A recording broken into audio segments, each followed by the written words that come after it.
وأبلغ ما فيها من النعيم المقيم لذة النظر إلى وجه الله الكريم. بينما أهل الجنة في نعيمهم إن سطع عليهم نور من فوقهم فإذا الرب جل جلاله يناديهم من فوقهم سلام قولا من رب رحيم، فلا ينظرون إلى شيء مما هم فيه ما داموا ينظرون إلى وجه الله الكريم. وجوه يومئذ ناظرة إلى ربها ناظرة. كيف تتصورون الوجوه التي ترى الله جل جلاله مباشرة لا تضام في رؤيته؟ هل يغشاها بعد ذلك أذى؟ معاذ الله. يقول الله تعالى للذين أحسنوا الحسنى وزيادة ولا يرهق وجوههم قتر ولا ذلة أولئك أصحاب الجنة هم فيها خالدون.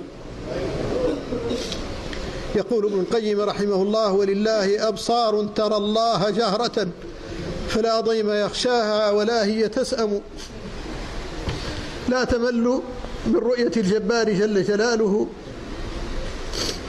إنكم سترون ربكم يوم القيامة كما ترون القمر ليلة البدر لا تضامون في رؤيته.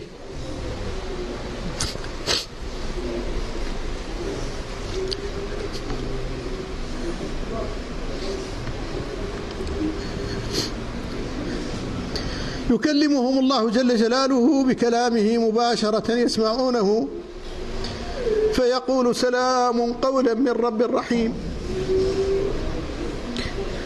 فيلقون فيها تحية وسلاما.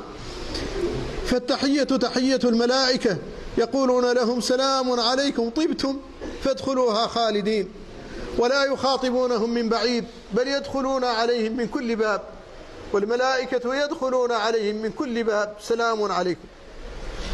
بخلاف أهل النار فينادون من بعيد لا يسمعون إلا نداء من بعيد، وأنتم تعرفون أن المكرم لا ينادى برفع الصوت، وأن المهان هو الذي يرفع عليه الصوت ويصرخ عليه.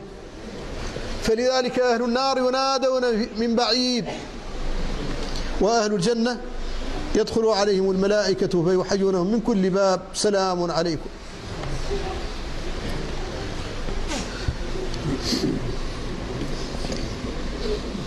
كذلك فإن سماعهم لكلام الله جل جلاله تحسد فيه الأعين الآذان، فتقول الأعين يا ليتني كنت أذنا لأسمع كلام الله جل جلاله. فأنتم الآن إذا قرأتم تكريم الله لموسى بن عمران وأن الله اتخذه كريما وكلمه بكلامه جل جلاله، لا شك أنكم تغبطون موسى فتقولون أي مقام هذا، واحد من البشر يكلمه الله جل جلاله.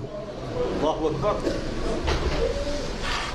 أسأل الله أن تكونوا جميعا من الذين يسمعون كلام الله يوم القيامة.